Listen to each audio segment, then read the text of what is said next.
여러분, 우리 기독교라는 어떻게 보면 이제 하나의 뭐 종교다라고 얘기할 수도 있겠죠.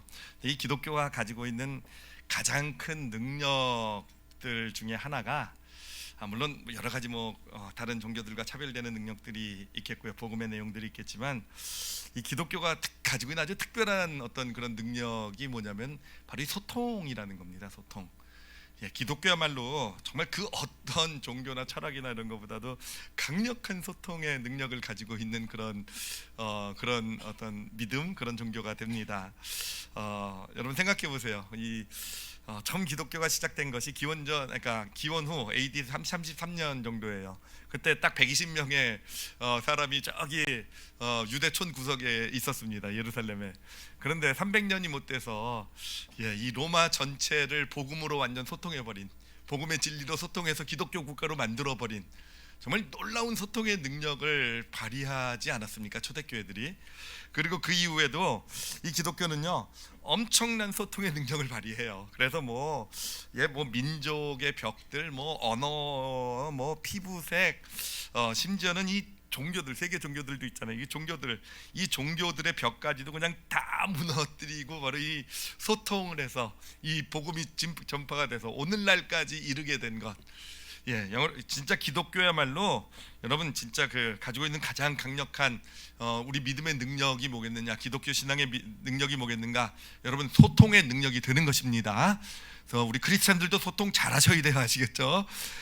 자, 근데 사실 좀 생각해 보면 안타까운 건 뭐냐면은 오늘날 이 기독교가요, 우리 크리스찬들도 그렇고 이 소통의 능력을 좀 잃어가고 있는 것이 아닌가라는 거예요. 그러니까 제가 전 세계 기독교를 평가할 그런 건 아니겠지만, 그런 위치는 정보나 지식을 가지고 있는 건 아니겠지만, 그냥 우리나라만 이렇게 국한해서 좀 볼 때 우리나라 기독교 현실을 보면은요, 더 이상 기독교인의 인구가 늘어나고 있지 않잖아요. 늘어나고 있는 것이 아니라 진짜 줄어들기, 2000년대 들어서 줄어들기 시작하더니 지금은 정말 급속도로 어떤 기독교 인구가 줄어들고 있고요.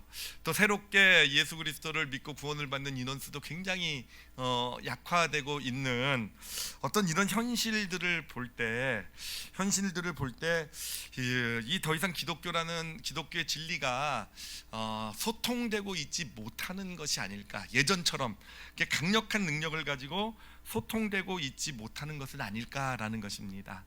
아니, 이런 기독교 흐름뿐만 아니라 사실 우리 크리스찬들도 마찬가지인 것 같기도 해요. 그렇죠. 우리 크리스찬들이 그 가정에서라든지 자기 일터에서 크리스찬으로서 이렇게 진리를 진짜 잘 소통하고 있는가? 그렇다고 그런 측면을 봤을 때 어느샌가 이 소통의 능력이 점점 사라지고 있는 것이 우리 크리스찬의 모습이 아닌가. 저도 어저께 제 딸아이하고 소통하려다가 실패했거든요. 정말 안 돼요. 그냥 분명히 제가 옳은 소리 했는데도, 진리를 얘기하는데도 아빠 말 맞는 거 아는데 그래도 그냥 신경질만. 하여튼 이 소통이라는 게 참 쉽지가 않은 거. 그래서 오늘 같이 좀 생각해 보려는 게 뭐냐면은, 왜 우리가 소통의 능력을 잃어가고 있을까를 좀 생각을 해보려고 해요. 우리 기독교가, 교회가, 그리고 우리 크리스찬들이 소통의 능력을 잃어가고 있다고 한다면 그 이유가 무엇일까를 좀 찾아가 볼 텐데, 그러기 위해서는 원래 우리 원래 크리스찬들에게는 소통의 능력이 있었잖아요, 그렇죠? 그 소통의 능력은 과연 어디서 나오는 걸까, 기독교에? 이거를 우리 함께 먼저 찾아가 보도록 하겠습니다. 자, 누구보다도 이 소통에 강력한 능력을 발휘하신 분이 바로 예수님이시죠, 그렇죠? 예수님은 말씀이나 그분의 어떤 행동이나 어떤 삶의 모습이요, 정말 강력한 소통의 능력이 되어서 예수님을 만나는 사람들마다 진리가 그 소통이 되고 삶이 변하고 하는 어떤 그런 놀라운 일들이 나타나지 않았습니까? 자, 그런데 그렇다면 예수님의 소통의 능력은 과연 어디서 나왔을까라고 얘기했을 때, 오늘 본문 말씀에서 우리에게 아주 주고 있는 아주 정말 강력한 힌트가 있어요.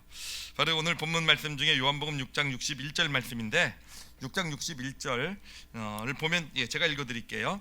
예수께서 스스로 제자들이 이 말씀에 대하여 수군거리는 줄 아시고 이르시되 이 말이 너희에게 뭐가 된다고요? 걸림이 되느냐라고 말씀하고 계세요. 이 말이 너희에게 걸림이 되느냐. 근데 여기서 이 걸림이라는 단어가 무슨 단어냐면은 원래 원어로 보면은요, 성경에 쓰여진 원어 헬라어로 쓰여져 있는데, 아마 여러분 아시는 단어일 가능성이 있어요. 어떤 단어를 쓰고 있냐면은 스칸달리조라는 단어를 쓰고 있어요. 스칸달리조. 어디서 많이 들어보지 않았습니까? 영어의 어떤 단어가 바로 이 단어로부터 나왔어요. 무슨 단어겠습니까? 스캔들. 그렇죠? 어떤 분이신데 본토 발음이세요? 스캔들이라는 단어가 바로 여기서 나온 겁니다. 그러니까 예수님께서 뭐라고 얘기하신 거냐면은 이 말이 너희에게 스캔들이 되느냐라고 말씀하신 거예요. 여러분 스캔들이 뭔지 아시죠, 그렇죠?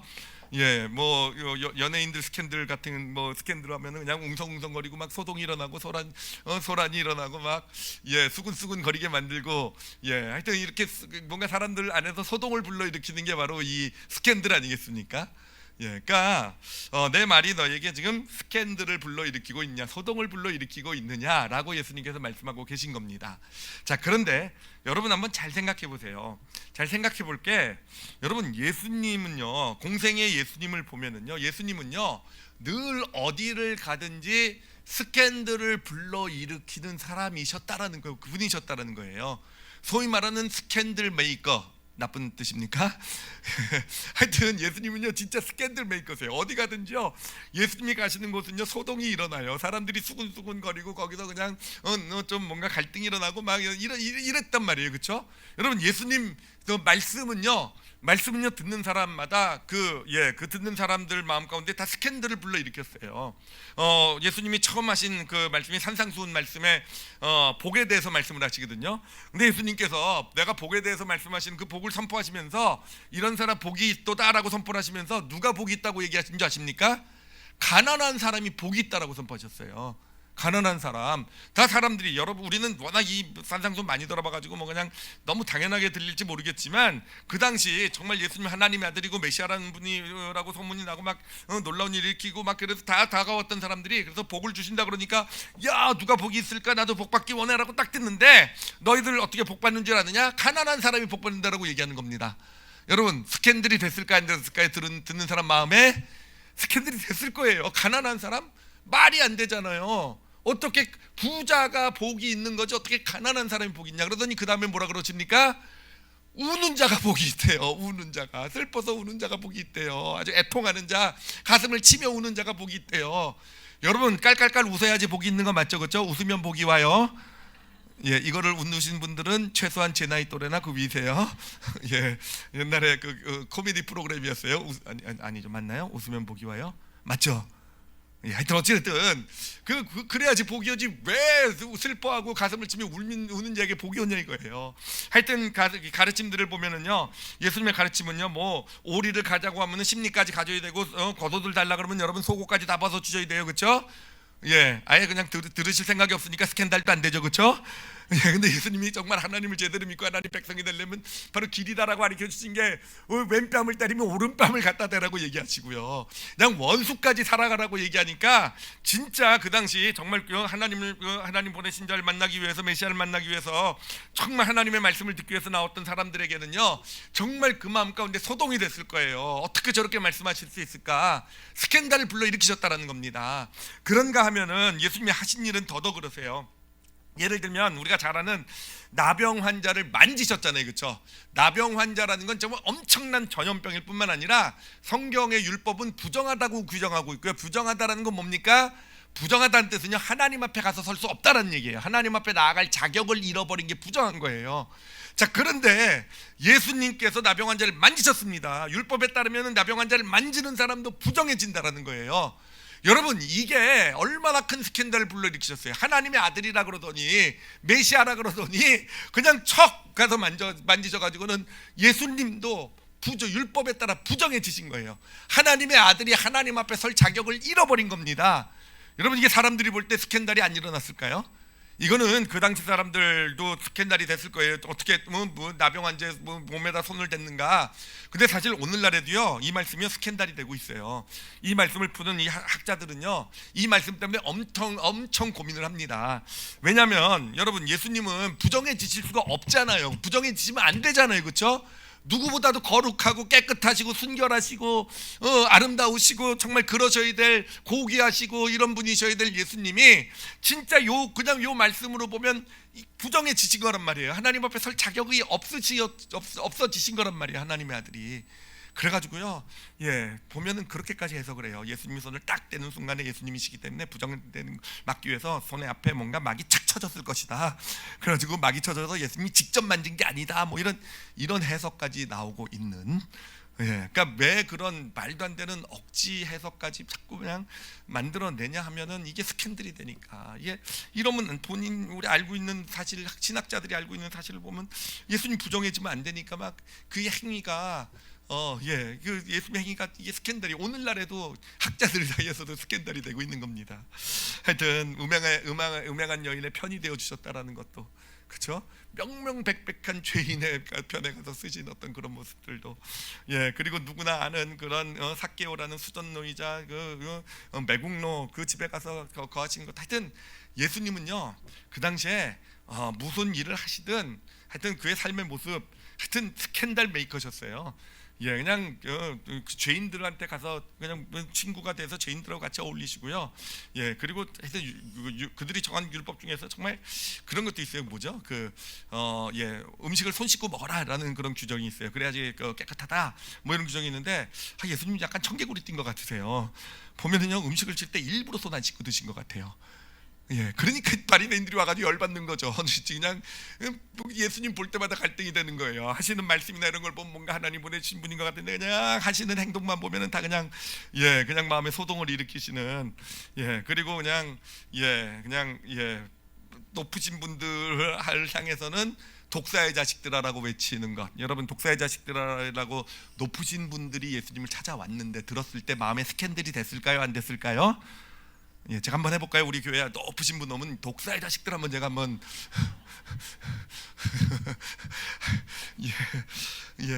금방 스캔들 될 거예요, 그렇죠? 이 지역에서 우리 교회 유명해질 겁니다, 그렇죠? 하여튼 여러분 예수님은요 그 말씀, 행동, 어떤 삶의 모습이요 다 그 당시에 소동을 불러일으킨 그런 분이셨다라는 겁니다. 그리고 예수님의 가장 큰 스캔들은 뭐냐면 바로 십자가예요. 십자가야말로 그 능력 있으신 예수님께서 무기력하게 십자가로 끌려가는 모습을 보면서 사람들 마음은 다 갈등이 될 거예요. 다 예수님에게 소망을 걸었는데 정말 메시아 하나님께서 우리를 구원해 주시는 분이라고 생각했는데 그분이 그냥 무기력하게 벌거벗겨진 채로 정말 비참한 모습으로 죄인의 모습으로 십자가에 못 박혀 죽었을 때 여러분 그게 얼마나 사람들 마음 가운데 스캔들이 되었겠습니까? 그런데 진짜 더 스캔들의 하이라이트는 뭔지 아십니까? 바로 십자가에서 부활하신 거예요. 부활하신 거. 그게 얼마나 큰 스캔들이 되었는지 그냥 종교 지도자들 높으신 분들은 그 사실을 감추느냐고 정말 얼마나 그냥 발악을 합니까? 어떻게 보면요, 그렇죠? 그 바로 예수 그리스도의 십자가, 이 죽으심과 이 부활은요 오늘날에도 사실 듣는 사람들에게 스캔들을 불러일으킵니다. 그죠? 하나님의 아들이라고 하면서 죽었어? 이것도 스캔들이 되지만 죽었던 사람이 다시 부활해서 살아났어? 이게 진짜라고 한다면 스캔들이 안 되겠습니까? 그래요. 그 복음, 이 스캔들, 예수님의 어떤 하신 이 십자가가 그래서 이 전달이 되게 될 때 강력한 소통의 능력이 나타나서 한 영혼을 구원시키는 그런 소통의 놀라운 능력을 발휘하게 된다라는 것입니다. 자, 그러니 우리가 볼 수 있는 예수님의 소통의 능력은 어디서 나왔는지 이제 보이시죠, 그렇죠? 예수님의 소통의 능력은요 어디서 나왔습니까? 바로 그 스캔들을 불러일으키신 데서. 예수님은 그 말씀이나 행동이나 삶의 모습이요 사람들에게 소동이 되었어요. 사람들 마음에 갈등, 걸림돌이 되고 갈등을 불러일으켰고요 결국 그것이 소통의 능력이 되었던 것, 우리 예수님의 모습에서 발견할 수 있는 사실입니다. 자, 그런데 여러분 초대교회도 그래요. 이 초대교회도 보면은 이 120명으로 시작된 이 초대교회가 어떻게 그렇게 놀랍게 부흥의 역사를 보아 나갔느냐, 이 로마를 점령해 갔느냐. 자, 이 초대교회 복음을 전한 대표적인 인물인 바울에 대해서 성경은 이렇게 얘기를 합니다. 그 바울을요 그 당시 높은 사람들이 하여튼 바울이 복음을 너무 많이 전하니까 이 바울을 잡아옵니다. 그래서 감옥에 가둬요. 그러면서 그들이 한 얘기예요. 그들이 뭐라고 얘기하냐면은 사도행전 24장 5절에 우리가 보니 이 사람은 뭐 같다고요? 전염병 같은 자라. 전염병 같은 자라. 천하에 흩어진 유대인들을 다 어떻게 한다고요? 소요하게 하는 자니. 소동을 불러일으킨다라는 겁니다. 스캔들을 불러일으킨다라는 거예요. 그래서 나사렛 이단의 우두머리다라고 얘기하고 있는 것. 여러분, 그래요. 이 교회, 이 초대교회의 어떤 그런 소통의 능력은 어디서 나왔습니까? 바로 스캔들을 불러일으키는 데서. 그렇죠? 그들은 어디를 가든지 어디에 있든지 그들을 통해서 그 있는 지역에 소동이 일어나게 되었다라는 것입니다. 그러면 오늘날 크리스찬들, 또 오늘날 교회, 기독교가 왜 소통의 능력을 잃어가고 있는가라고 했을 때 우리가 좀 보아야 될 사실이 있어요. 그렇죠? 보아야 될 사실. 여러분, 세상은 소통을 할 때 소통의 능력을 갖기 위해서 세상이 갖고 있는 기준이 있어요. 세상은 소통하기 위해서는요, 뭘 가지고 어떤 것이 있어야 소통이 됩니까? 힘이 있어야 돼요. 능력이 있어야 돼요. 높은 위치에 있을 때 높은 사람들의 어떤 입술에서 그것이 소통의 능력이 된다고 세상은 생각해요. 믿고 있어요. 그렇죠? 그런가 하면 세상은요, 가진 것을 가지고 소통을 해요. 그렇죠? 부자들 가진 많은 것을 가질 때 그것이 소통의 능력이 돼요. 그리고 특히 오늘날에 진짜 가장 강력한 소통의 능력 중에 하나는 뭐냐면요, 사람 동원 능력이에요. 그래서 요즘은 누가 많은 사람을 모아서 누가 더 많은 사람이 무엇을 같은 말을 외치는가, 결국은 사람을 많이 동원하는 어떤 이것을 통해서 바로 소통을 한다라는 거죠. 그것을 통해서 이게 바로 세상의 소통의 방법이 됩니다. 그러면 여러분 어떻습니까? 예수님의 소통의 방법은 그게 아니었죠. 그렇죠? 예수님은요, 오히려 세상의 소통의 방법을 배격하셨어요. 누구보다도 높은 위치, 하나님의 아들이란 위치가 있었지만 여러분, 그것을 가지고 그 권세를 가지고 그 위치를 가지고 소통하려 하시지 않으셨어요. 그렇죠? 누구보다도 많은 소유를 가지신 분이세요. 그렇죠? 온 세상의 주권자, 모든 것의 주인이세요. 근데 성경은 뭐라고 얘기하고 있는가? 이 땅에 오실 때요, 하나님과 동등된 하나님이시지만 그 모든 것, 하나님으로서의 모든 것을 다 비우고 오셨다고 얘기하고 있어요. 그러니까 예수님은 자신의 어떤 위치나 어떤 자신이 가지고 있는 어떤 능력이나 또는 자신이 가지고 있는 부나 가진 것을 가지고 소통하시지 않으셨다라는 거예요. 그리고 예수님께서는요, 인원을 동원해서 소통을 하셨습니까? 만약에 그러시기 원하셨다고 한다면요, 진짜 대단한 사람들이 모였을 것 같아요. 오병이의 이적, 우리가 잘 아는 그 이적에서도요, 그 이적을 경험한 사람이 2만 명이잖아요. 그들이 그 갈릴리 호수 북쪽에 예수님 따라서 다 모였단 말이에요. 만약에 그때 예수님이 그 2만 명을 데리고 예루살렘으로 행진에 들어갔다고 생각을 해보세요. 그러면 분명히 가는 길에 2만 명이 3만 명, 5만 명, 10만 명 막 진짜 어마어마한 어떤 인원이 예수님을 따라서 예수님을 왕으로 외치며 갔을 거예요. 그러면 그 얼마나 진짜 대단한 소통의 능력을 발휘했겠습니까? 어쩌면 예수님 당시 사람들은요, 예수님에게 다 그런 기대를 했을지도 모르겠어요. 예수님이 나를 따르라 말 한마디만 하면 그 예수님의 능력과 예수님이 하신 일들, 이런 걸 경험한 사람들이 다 예수님을 따를 준비를 했을지도 모르겠어요. 그런데 예수님께서는 무기력하게 십자가의 길, 오히려 오늘 말씀도 보니까 다 쫓아보내시잖아요. 다 쫓아보내시잖아요. 그러니까 예수님은요, 세상의 소통의 길하고는 완전히 다른 길을 가셨다는 거죠. 그리고 우리가 알다시피, 우리가 좀 전에 나눴다시피 예수님의 소통의 방법은 무엇이었습니까? 스캔들을 불러일으키는 거였어요. 사람들 마음에 소요를, 갈등을 갈등을 불러일으키는, 수근수근하게 만드는, 이게 바로 예수님의 소통의 방법이셨다라는 것이죠. 그러면 여러분, 오늘날의 교회가, 오늘날의 크리스찬들이 어떻게 소통을 하고 있을까라고 생각할 때, 이 땅에 오늘날 기독교 교회가 세상과 사회와 소통하려고 할 때 어떻게 소통을 하고 있을까요? 제 예수님처럼 세상에 정말 좋은 어떤 그런 스캔들을 불러일으키는, 마음의 갈등을 주고 부담을 주고, 그렇죠?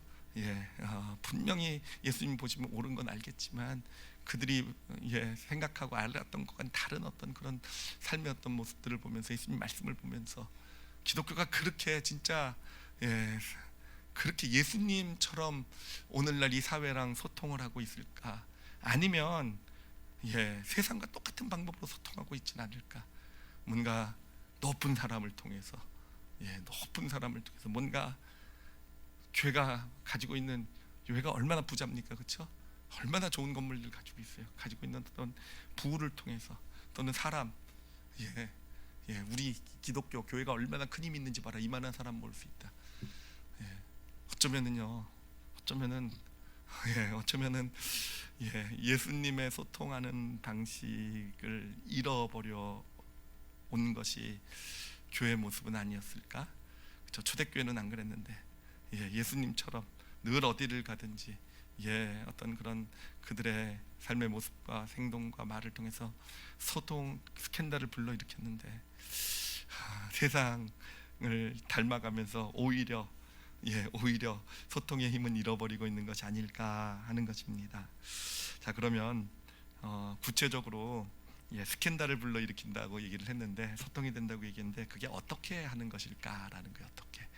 어떻게 그것을 좀 알아보기 위해서 우리 교회가, 기독교가, 또 우리 크리스찬들이 그런 어떤 스캔들을 불러일으키는, 그러니까 참된 소통의 능력을 발휘하는 어떤 구체적인 방법을 좀 함께 좀 나누기 위해서 제가 예를 좀 들어드리도록 하겠습니다. 이 예는요, 제가 너무 좋아하는 예예요. 한번 이 어떤 교회 이야기인데, 이 교회 이야기를 제가 처음 접했을 때 너무 감동이 되고, 그래서 제가 설교에서도 2번인가 이미 사용했던, 써먹었던 그런 예화기도 합니다. 근데 저 이거 말씀 준비하다가 또 이게 생각나서 보는데 또 새롭더라고요. 여러분 더 새로울 줄 믿습니다. 근데 하여튼 계속 생각나고 한 10번 20번은 본 것 같아요. 왜냐하면 진짜 교회 모습이 이래야 되겠구나, 진짜 크리스찬의 소통의 능력은 바로 여기서 나오는구나를 너무 잘 깨닫게 해주는 그런 이야기입니다. 아마 기억하시는 분은 계시겠지만 바로 곤당골 교회라는 그 교회 이야기예요. 이 곤당골 교회는요 1882년 그러니까 조선시대죠. 조선시대에 그 사무엘 무어라는 선교사님에 의해서 한국 이름이 모삼열이시더라고요. 모삼열 잘 졌어요, 그렇죠? 사무엘 무어, 모삼열. 그래서 저기 지금 을지로에 있는 롯데호텔 그쪽 그 위치에 이렇게 세워진 교회입니다. 교회를 세우시고, 그 당시 이제 선교사님들이 하는 교회는 이제 교육을 같이 했잖아요. 그래서 학당을 세워서 이렇게 아이들을 가리키는데, 그 가리키는 아이들 중에서, 그 학생들 중에서 이 봉출이라는 그 학생이 있었어요. 근데 그 봉출이는 그 아버지가 백정이었습니다. 백정 뭔지 아시죠? 손잡고 대체잡고. 근데 조선시대 때는요, 하층 중에서도 가장 하층, 노예 중에서도 가장 낮은 계급의 어떤 그런 이제 신분을 가진 사람이었죠. 그런데 이제 1884년에 이제 나라에 전염병이 돌게 됩니다. 그래서 이제 많이 전염병에 걸려서 이제 죽어가게 되는데, 이 봉출이의 아버지인 이 백정도 병에 걸린 거예요. 근데 그렇게 되었을 때, 그때 이 사무엘 선교사님이 그 당시에 그 왕의 주치, 고종왕이었는데, 고종왕의 주치가 에버슨이라는 분이었는데, 에버슨 선교사님이었는데, 이 에버슨 선교사님을 모시고 가서 이 봉출이 아버지 백정을 치료를 해주게 됩니다. 그래서 이 백정이요, 이 치료에서 살아나게 돼요. 자, 이 이야기가 들려왔을 때 이 사람들에게 충격이 되었겠습니까? 안 되었겠습니까? 왕의 주치인데, 그쵸? 주변에 아마 진 전염병을 돌린 사람 많을 텐데, 어찌됐든 그 사람이 백정을 고쳤대라고 얘기할 때 정말 이 어떤 그런 백성들에게 했던 이 소문들이 퍼져나가게 되고요. 그러면서 이 봉출이 아버지도 이제 교회에 출석을 하게 됩니다. 그리고 이제 세례까지 받게 돼요. 세례를 받으면서, 원래 이름이 성춘이라는 이름이었고요. 백정들은 성이 없나 봐요. 그래서 이 박이라는 성도 그때 이렇게 받았다고 합니다. 그래서 박성춘이라는 이름으로 신앙생활을 하게 돼요. 자, 근데 어떤 일이 생기냐면은, 이제 그 교회에, 여러분 조선시대 우리나라에 복음이 전파된 게 가장 독특한 특징 중에 하나는 뭐냐면은 사회 상류층부터 예수님을 믿었다라는 거예요. 그러니까 보통은 밑에 계급으로부터 예수님 복음이 전파돼서 이렇게 올라가게 되는데, 우리나라만 이 양반들로부터 예수님을 믿게 돼요. 이제 하나에게 서학이라는 학문으로 들어왔다가 예수님을 만나게 돼서 그런지, 학문하는 사람들이 예수를 믿어서 이제 양반들이 이제 크리스찬의 줄이었어요.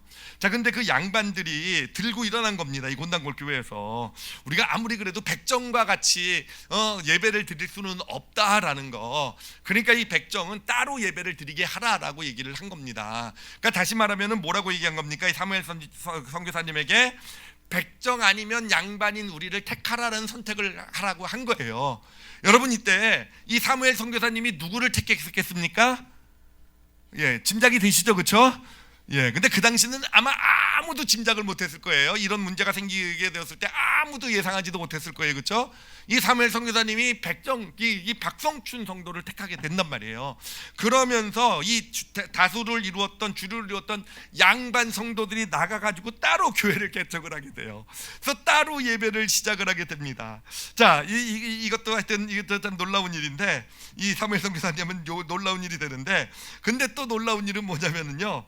그로부터 3년이 지난 후에, 이게 1898년이라고 하네요. 다시 그 갈라졌던 교회가 이 곤단골 교회와 또 흥문 새골 교회라고 이렇게 갈라졌었는데, 그 두 교회가 합치게 됩니다. 여러분, 갈라졌던 교회가 합쳐졌다라는 얘기는 제가 사역 평생 역사상 들어본 적이 없어요. 갈라지면 더 갈라지고 더 갈라지고 더 갈라지지, 교회가 다시 합쳤다라는 얘기.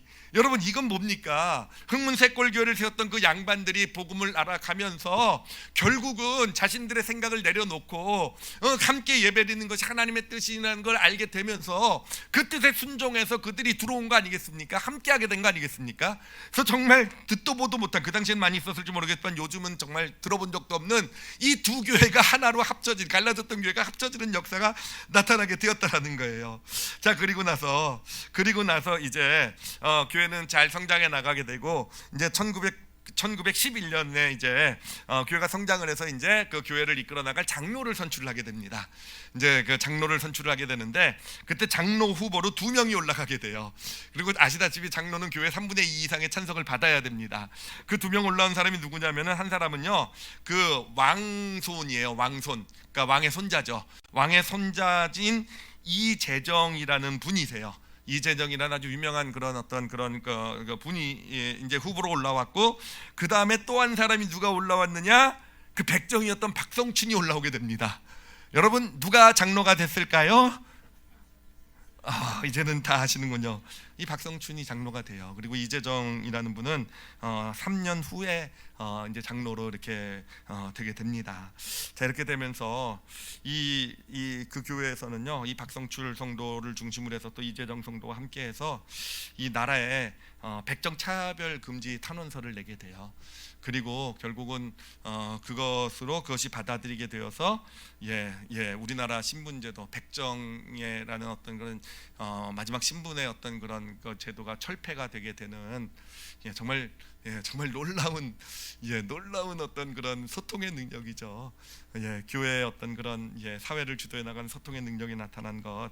그래서 백정들도요, 일반 사람들과 똑같이 성을 가질 수 있고 도포와 갓을 쓸 수 있게 되는 그런 일이 벌어지게 됩니다.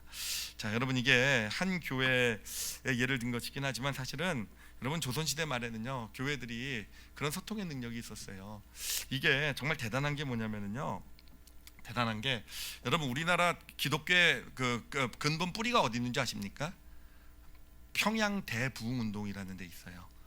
평양 대부흥운동. 그러니까 평양에서 일어난 대부흥운동이 뿌리가 돼서 우리나라에 이제 조선신학교라든지 신학교가 세워지게 되고, 거기서부터 이제 진짜 우리 한국의 어떤 기독교라는 것이 정말 큰 영향력을 가진, 3.1운동부터 시작해서 영향력을 가진 어떤 그런 모습으로 하여튼 오늘날도 우리 모든 교단들이요, 모든 교단들이 한국 기독교에 뿌리는 그 평양 대부흥운동이라고 얘기를 합니다. 근데 그 평양 대부흥운동이 언제 일어났냐면 1907년에 일어났다라는 겁니다. 여기서 우리가 볼 수 있는 게 무엇이겠습니까? 여러분, 그래요. 진짜 그런 이 곤단골 교회 같은 그런 정말 큰 교회도 아니고, 정말 어떻게 보면 아무것도 아닌 그런 어떤 그런 교회들의 어떤 정말 놀라운 진리의 소통의 능력이 결국은 우리나라 기독교의 놀라운 부흥의 역사를 가진, 그는 뿌리를 만들어내게 되는, 그런 시작을 만들어내게 되는 그런 역사를 가져오게 되었다라는 것입니다. 자, 그러면 우리가 볼 수 있잖아요. 어떻게 그런 일이 일어났는가? 어떻게 그 당시 교회들은 정말 그렇게 그렇게 놀라운 소통의 능력을 발휘를 했을까라고 얘기했을 때 여러분 정확하게 보이시잖아요, 그렇죠? 교회가 뭐 엄청나게 컸기 때문에 교회에 정말 뭐 높은 사람이 있어서 그 높은 사람의 힘을 가지고, 또는 교회가 사람을 동원해 가지고, 또는 교회가 돈이 많아 가지고, 돈이 많으면 뭐 하죠? 로비하죠, 그렇죠? 로비를 해 가지고 뭐 그런 게 아니잖아요. 여러분 어떻게 성장했는지 보이시죠, 그렇죠? 어떻게 성장했습니까? 그냥 스캔들을 불러일으킨 거잖아요. 스캔들을 불러일으킨 거. 예, 정말 그 당시 사회에 정말 소동을 불러일으켰던 게 교회 아니겠습니까? 근데 어떻게 소동을 불러일으켰습니까? 어떻게 소동을 불러일으켰습니까? 제가 두 단어만 소개를 해드리도록 할게요. 소동을 불러일으킨 어떤 그런 근본에는 무엇이 있는가 하면은요, 바로 이 교회가, 크리스찬들이요, 그 당시 사람들의 예측을 빗나가게 했다라는 거예요. 그들이 생각하고 있었던 거, 그들이 옳다고 생각하고 있었던 거, 그들이 맞다고 생각하고 이렇게 돼야 된다고 생각하는 그 예측을 교회가 다 깨버렸다라는 거예요. 크리스찬들이 다 깨버렸다라는 겁니다. 여러분 그렇잖아요. 그렇지 않습니까? 왕 주치의가 누구보다도 백정에게 와서 백정을 고쳐내게 됐을 때 사람들이 가지고 있는 정말 그들의 예측을 초월하는, 정말 저 높으신 분들만 치료하는 그 의사가 정말 가장 낮은 사람에게를 살려내는데, 그 전염병이 걸린 그 사람을 살려내는데 그 모습이요, 정말 예측을 빗나가게 만들었잖아요. 예측을 빗나가게. 여러분 어떻습니까? 예, 양반들과 백정 사이에서 선택을 했을 때 이 교회가 누구를 선택합니까? 백정 하나를 선택하는, 그렇죠? 박성춘 성도 하나를 선택하는, 정말 모두가 정말 깜짝 놀랐을 거예요. 예측이 빗나가니까. 당연히 이렇게 돼야 된다고 생각하는데 빗나가잖아요. 근데 빗나가면서도 이들 아는 거잖아요. 빗나가면서도 사실은 그게 맞는다라는 거 알잖아요, 그렇죠? 여러분 그게 바로 소동을 불러 일으킨 겁니다. 이 스캔들이 되게 된 거예요. 그 왕손과 백정 출신이 투표를 했는데 3분의 2 이상의 찬성을 얻어내야 되는데, 여러분 박성춘이 정말 놀랍잖아요. 진짜 놀랍잖아요, 그렇죠? 사회가 하지 못하는 것을 하지 못하는 것이 먼저 교회 안에서 신분이 철폐가 되고, 그 안에서 정말 백정과 양반이 함께 모여서 예배드리면서 그 안에서 백정이 장로가 되어가면서 교회를 이끌어가면서, 그러면서도 교회가 아름답고 어디보다도 아름다운 그런 어떤 공동체의 모습을 갖춰가는 것을 보면서, 여러분 사람들의 예측이 저건 저렇게 되면 안 되잖아요. 백정이 리더가 됐는데, 예, 이 세상 사람들이 볼 때는 저렇게 잘 되면 안 되는 거잖아요. 여러분 그래요. 어떻게 스캔들이 될 수 있었을까라고 얘기했을 때 사실 여러분 예측을 빗나가게 하는 겁니다. 예측을 빗나가게 하는 거. 사실 제가 믿음의 길을 걸어오면서 사실 제일 어느샌가 제일 싫어하게 되는 단어가 하나 생겼어요. 제가 제일 싫어하는 단어가 뭐냐면요, 뻔한 거예요. 뻔한 거. 뻔한 거. 뻔한 거. 뻔하면 안 돼요. 어쩌면 오늘날의 교회나 기독교는요, 우리나라의 크리스찬들은요, 세상에서 볼 때, 사회에서 볼 때, 주변 사람들이 볼 때 너무 뻔할지도 몰라요. 뭔가 교회가 무슨 발표를 한다 그러면요, 뻔하게 저 사람들이 저 교회가 하는, 기독교가 하는 얘기 뻔하지. 그게 어쩌면 오늘날의 우리 부모, 크리스찬 부모로서 제가 얘기했지만 어제도 소통이 전혀 안 됐는데 딸하고 왜 안 됐을까 생각하면요, 뭐 아빠가 말하는 건 뻔해 그러니까요, 그렇죠? 저는 진리를 얘기하고 있는데 이게 뻔하다고 얘기를 해? 근데 사실이거든요. 뻔해요. 근데 여러분 예수님은 뻔하지 않으셨어요.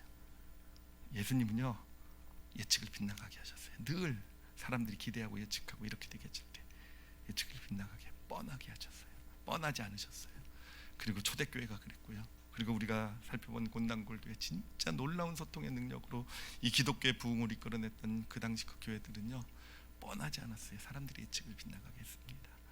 근데 생각해 보면 사실은 그런 곤단골 교회나 이런 교회들이요, 그렇게 한 것이 와 대단하다, 와 엄청나다, 야 정말 멋있다 이렇게 얘기할 수 있겠지만, 사실은 그렇게 예측을 빗나가게 하고 뻔하지 않고 그러면서 스캔들을 불러일으킬 수 있었던 이유는요, 사실 딴 게 아니에요.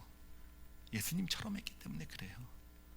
예수님처럼 했기 때문에 그래. 어쩌면요, 우리는 맨날 예수님을 닮자라고 얘기하면서 옛날 뭐 예수님 닮아가고 그냥 교회들에서 그냥 수없이 그런 말씀이 나오고 뭐 하면서도 어쩌면 우리는 진짜 예수님을 닮기보다는 세상을 닮는데 더 그쪽에 더 뭔가를 쏟아붓고 있는 게 교회의 모습이나 우리의 모습이 아닐까 생각을 합니다. 어찌됐든 뭐 비판하려고 오늘 말씀한 건 아니고요, 우리 자신을 좀 돌아보려고 한 말씀입니다. 여러분, 우리 올리브교회 성도들은요, 여러분 다 스캔들 메이커들이 되시길 바랍니다. 그게 예수님을 닮은 길이에요, 그렇죠? 또 이상한 스캔들 만들지 마시고 뭐 스캔들라 그랬더니 그래도 되는 거야 뭐. 제가 벌써 마음이 세 분 정도가 그런 마음 품으셨어요. 제가 읽었어요. 진짜 예수님처럼 사람들의 우리가 예측을 좀 빗나가게 했으면 좋겠어요. 우리가 정말 뭔가 뻔하지 않은 그런 크리스찬이 좀 될 수 있었으면 좋겠어요, 그렇죠? 네, 어떻게 그럴 수 있을까라고 얘기했을 때 무엇보다도요, 여러분 우리가 그 예수님을 경험하셔야 돼요. 어쩌면 우리도 예수님을 너무 뻔하게 생각하고 있을지도 모르겠어요. 다 예측하고 있고, 특히 신앙생활 좀 오래 하면 우리는 이미 다 알잖아요, 그렇죠? 뻔하죠, 그렇죠? 목사님 무슨 설교할지 여러분 다 뻔하죠, 그렇죠? 그렇잖아요. 뭐 무슨 누구한테 무슨 일 벌어지면 뻔하죠, 그렇죠?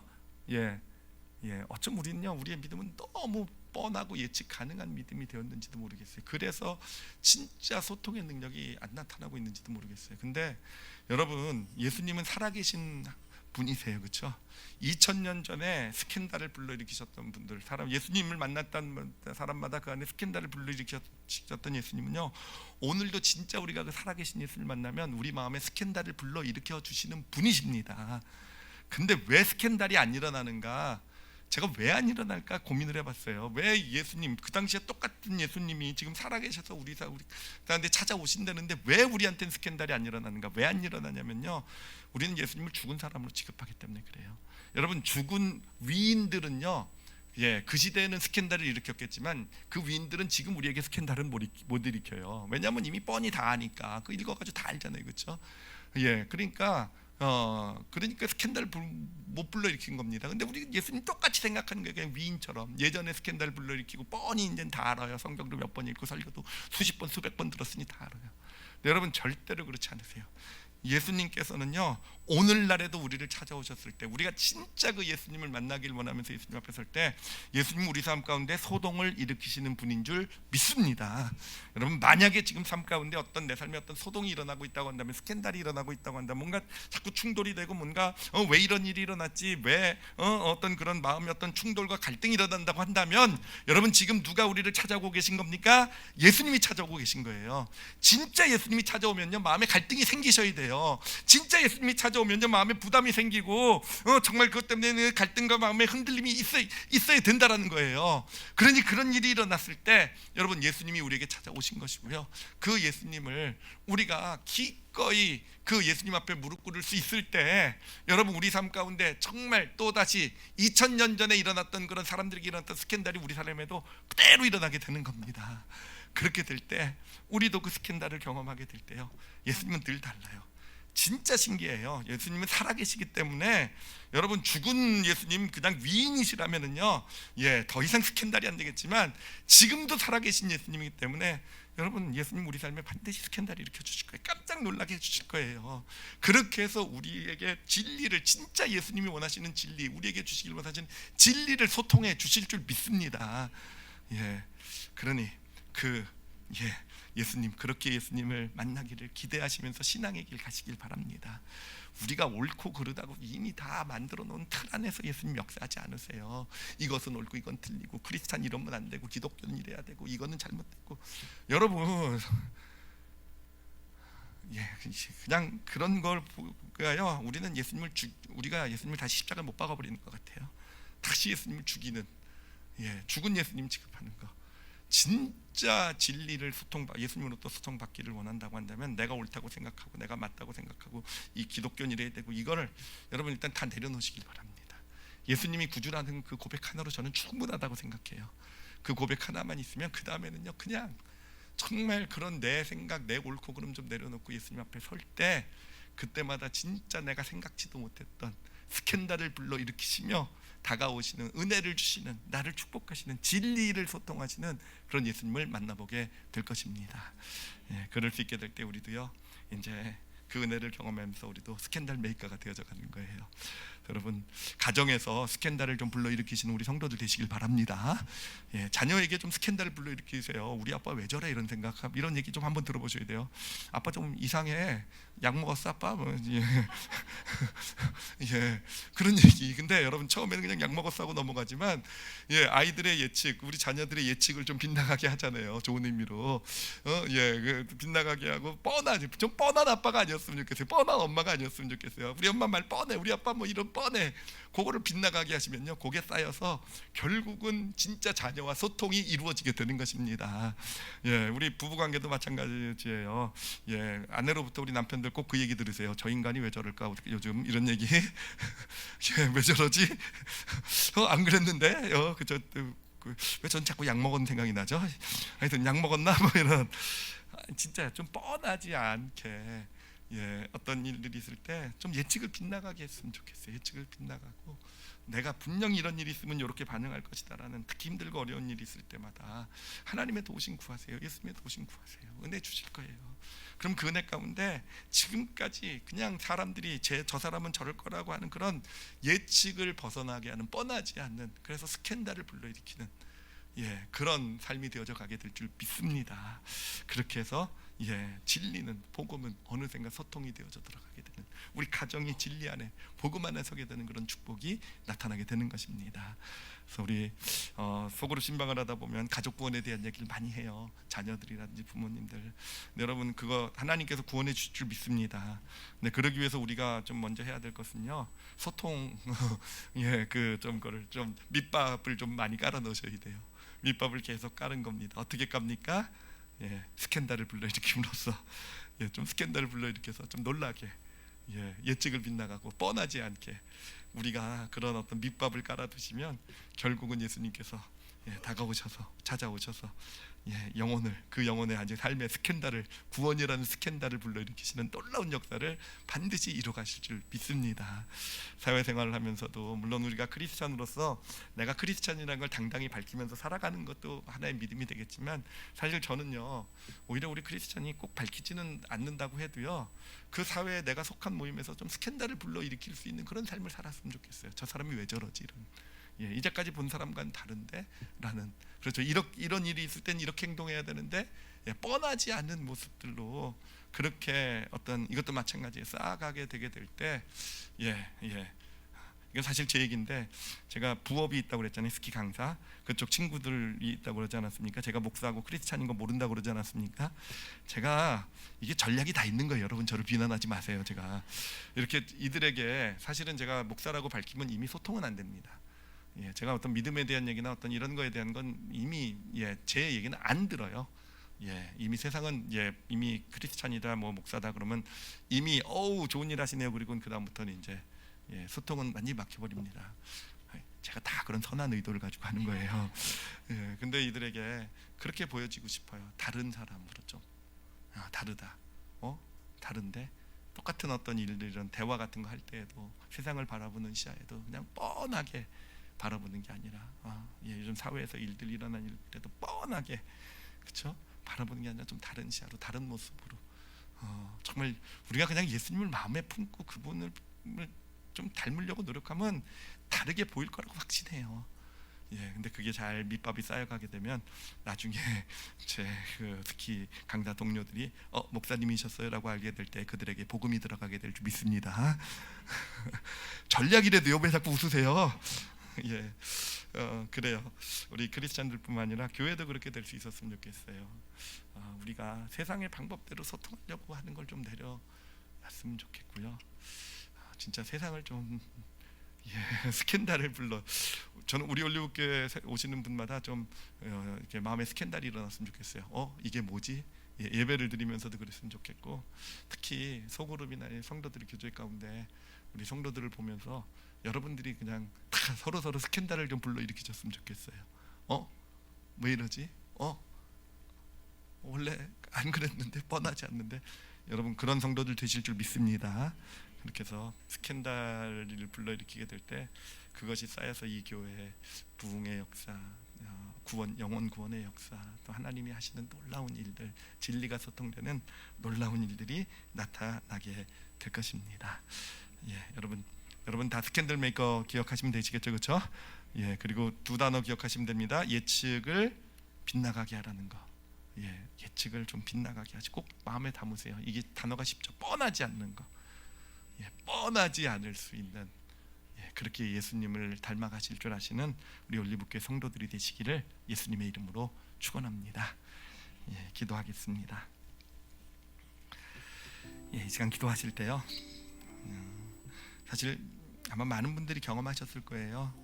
예, 예수님을 처음 만났을 때 우리 마음에 스캔들이 일어났잖아요. 저도 그랬어요. 대학교 3학년 때 청년 캠프에 가가지고 거기 있는 사람들의 모습에서 자꾸 마음에 스캔들이 일어나더라고요. 저 사람들이 왜 저럴까?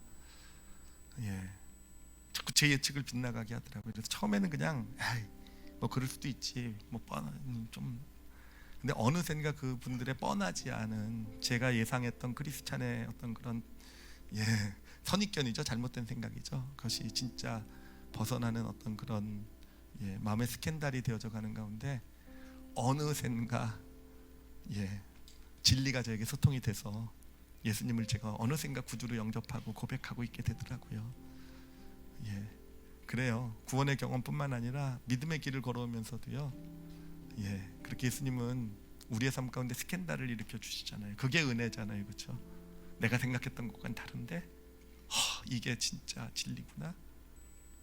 예, 진짜 어렵고 힘든 삶 가운데 있었는데, 이래서 이것 때문에 끝장인 줄 알았는데 지나고 나서 보니까요, 하나님은 그런 어려움과 힘듦을 재료 삼으셔서 내 삶에 진짜 놀라운 축복으로 만드셨어요. 스캔들 아닙니까?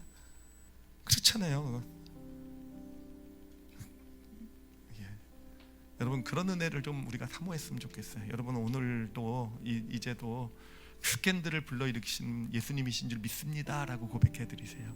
그래서 내가 예측한 것 아니라 뻔하게 그냥 내가 다 이건 이렇게 되겠지, 그거를 초월하시는 하나님의 놀라운 은혜를 기대합니다, 소망합니다라고 그렇게 고백하세요. 특히 어려움과 힘든 일 있으신 분들 계신다고 한다면 드디어 스캔들을 일으키려고 하시는군요. 기대합니다. 제가 믿음으로 정말 하나님께서 일으키실 스캔들, 예수님이 일으키실 스캔들을 기대하면서 나가겠습니다. 그렇게 좀 고백해 드리세요.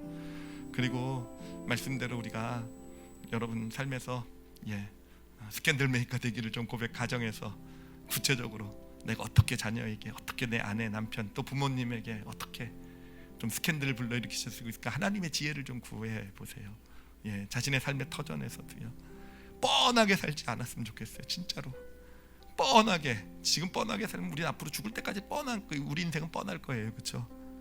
예, 뻔함을 벗어나고 예측을 벗어나는 그런 삶이 되기 시작하게 될 때 우리 삶은요, 진짜 하나님께서 그 삶을 만들어 가시는, 내가 예측하지 못한 그런 놀라운 미래로 열려져 가게 될 것입니다. 그런 믿음의 길을 걷기를 원합니다. 우리 다 같이 함께, 또 우리 교회를 위해서도요, 이 땅의 교회들을 위해서도 정말 좀 우리 마음 아팠으면 좋겠어요. 정말 소통하는 방법이 너무 세상하고 똑같은 것 같아요. 근데 진짜 예수님처럼 소통하는, 아니요, 그렇게 소통하는 많은 교회들이 있어요. 선교사님들, 선교지 교회들 보면 진짜, 예, 예수님처럼 소통하고 있더라고요. 그런 교회들로 세워 주시옵소서. 우리 다 같이 함께 통성으로 기도하시겠습니다. 하나님 아버지 감사합니다. 하나님 아버지 감사합니다. 저희 정말 뻔하지 않았으면 좋겠어요. 하나님 도와주세요. 정말 좀 도와주세요. 우리 그냥 내 안에서 나온 건 늘 뻔해요. 내 안에서, 내 가정에서, 내 직장, 삶의 모습 보면 내게서 나오는 건 늘 뻔합니다. 하나님 도와주세요. 예수님 도와주셔서, 은혜 주셔서 하나님 뻔하지 않게, 예, 그렇게 사람들 마음에, 함께하는 사람들 마음에 바로 예수 그리스도의 그 사랑의 스캔들을 일으켜가며 아버지 그렇게 걸어가는 믿음의 여정이 되게 하여 주시옵소서. 하나님, 그리고 무엇보다도 우리가 예수님을 죽은 예수님 취급했던 것 같아요. 뻔하게 생각하고 예측대로 우리의 삶도 그래서 그렇게 바라봤던 것 같아요. 어떤 일이 일어나면 이미 우리는 뻔하게 다 알고 이건 이렇게 될 거고, 하나님 우리의 이런 모습들을 내려놓게 해주세요. 예수님 살아계시어요. 지금도 살아계신 줄 압니다. 그리고 제 삶에 지금도 정말 놀라운 사랑의 스캔들을 일으키시는 분이 바로 예수님이신 줄 믿습니다. 그래서 어떤 환경, 어떤 일, 어떤 상황 가운데 있다 한다 할지라도 그 예수 그리스도 바라보면서 예수님이 일으키시는 스캔들을 기대하면서 그렇게 믿음의 길, 하나님이 하시는 진리를 소통하시는 그 길을 걸어가는 저희들의 믿음의 여정이 되게 하여 주시옵소서. 감사드리며 예수님 이름으로 기도드렸사옵나이다. 아멘.